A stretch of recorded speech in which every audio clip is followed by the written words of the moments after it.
This is a blog post for 2 days because one of them totally got deleted before I could upload it. So this is for June 30th and for July 1st. So June 30th, I was in Belgrade in Serbia and had such a great day. It was more beautiful weather, and I must have got in around noon. Oh, that's right. Yeah, because the last one was from the airport. So after that last one, I went and somehow managed to catch a public bus that took me into the city center and just dropped me off at one of the big squares. And I learned, I think I learned my first Serbian word. It's Pakara? Uh-oh. Oh, and that's how quickly I've forgotten my first Serbian word. I think it's Pakora. Anyway, I think it means bakery, because there was... I want to say that there was a bakery on every corner, but in fact it seemed like there were 20 bakeries in every block. Like, when I got off the bus to the nearest bakery, it was less than 50 steps, and from there to another bakery, it was less than 20 steps. I can't help myself when it comes to bakery sometimes, a lot of time, almost always. So I ended up buying some stuff from the bakery, and that was pretty much lunch, I think, by then. And it's, like, if this is what Europe is like, my goodness, I'm in love with Europe, because it was Serbia itself was just ridiculously cheap. And so I bought up lots of stuff. And I walked down through this pedestrian street for probably about 20 minutes, and it's just like on either side it was just full of beautiful, I'm assuming architecturally significant buildings. And there were people playing violin, and it was just Europe. Like, to me, it was stereotypical Europe, and that was a really good thing. I walked all the way to the end, which was Belgrade Fortress, and that overlooks the river. It was pretty cool to wander around and like go inside and look at the cannons and military things. And then I ended up walking back down the same street, but a different side, and then I needed a travel adapter, a European one. So I went into a shop, and the shopkeeper was crazy nuts, but he was so friendly. Like, all I bought was this little travel adapter worth probably $2. But he was lovely.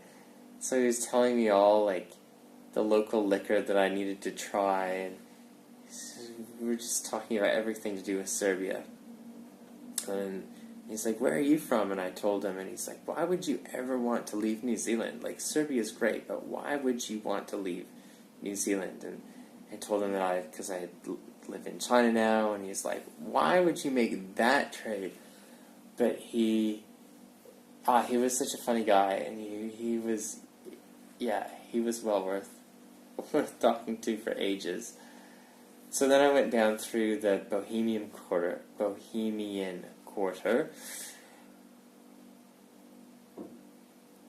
and that was, it felt very, for lack of a better word, it felt very European. It was all cobblestone, and it was full of funky little restaurants and art galleries, and I was reading up about the history of it as well.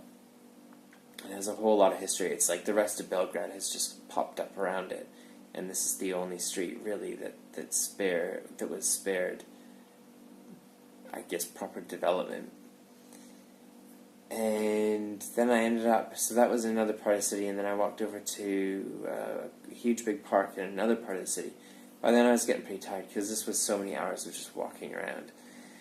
And then so I ended up at this park, and I wanted to sit down, but there weren't any benches in the shade. So there's this huge big church right next to the park. So I walked into the church thinking, oh, I'll just have a little sit down. And churches are always quiet and peaceful, and they're just really lovely places to take a break. So I sat down, and within maybe 2 or 3 minutes, there was just this. It just started. It wasn't like a sermon. It was. I think it's Roman Catholic, because he was doing his throwing around of incense at the start, and there was just chanting. Like, the chanting started, and there were people in the back that I couldn't even see that were chanting. So I thought, oh, okay, well, I guess I'm here for that, and I was sitting down, and I was comfortable, so I was pretty happy, and then everybody stands up, and then people start walking through the door, and everybody was standing. I was like, oh no. So I stood up, and I thought, okay, well, this will probably be pretty short-lived. It wasn't at all. It just kept going and going, and it was just chanting. We sang as well, but mainly it was just chanting. And it was well over half an hour, I'm sure, that, because I was stood there going, I just want to sit down, but I didn't want to be rude, and I didn't want to leave, because that would have, I think that would have been rude. So I just stayed until the end, and then once everybody was going up to go put their face up against this picture of, I guess it was Jesus, I'm not too sure.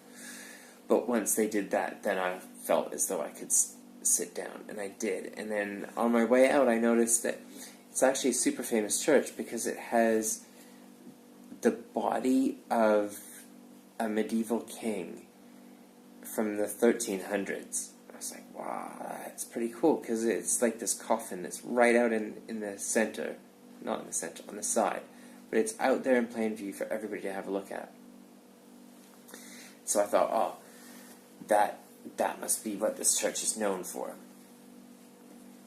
And then, so I walked back through the city, and because I didn't have a SIM card or internet access, I ended up getting a little bit lost, and I didn't really, and the sun was starting to go down, and I didn't have to be out to the airport for another few hours, but I thought, uh-oh, I really have no idea how to get back to where the bus was.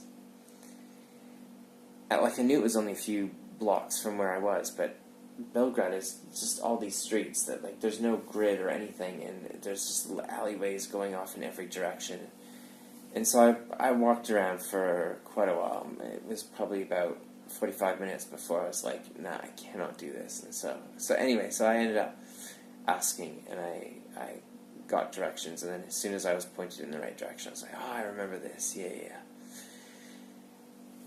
So then I hopped back on the bus, and no, I didn't. I bought some more stuff at the bakery again, and then I had this ginormous pizza, and it was while I was eating the pizza that it suddenly occurred to me, like properly occurred to me, that I'm in Europe. Like, I'm actually in Europe. Like, no more Chongqing, no more China, no more Middle East. It's all about the Europe now, and that's really important to me, because it was about 1.5 years ago that I had really, that was one of my dreams. I really wanted to go to Europe, and I guess back to Europe. I suppose I've been a few times, but really properly spend a month or two in Europe during summer.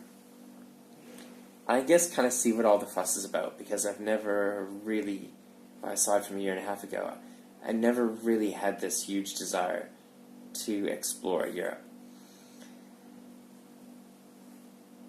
And Belgrade just seemed like a completely typical European city. It is a small city, but still a European city, and I just found it really cool.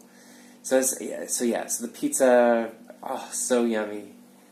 It was, I don't even know, it was the magic pointer finger that came out and just said, I'd like that one. And it was such a good choice because I got a large pizza and I ate it all, and it was just beautiful to be sitting there and just eating this pizza in Europe and going, wow, like this is, I guess it's like the realization of a dream. And to know that I have another, month and a half or whatever to do some more exploring, or at least I hope I have that long. It's just, I'm really excited about just exploring more of Europe. If it's anything like Belgrade, I think it's going to be pretty cool. So I'm going to cut it here. That's what I'm going to do, because I think YouTube has a 15-minute upload limit. So I'll cut it here, and then I'll start another one. Yeah, I will. I'll start another one for as a catch-up for Athens, which is where I am right now. Okay.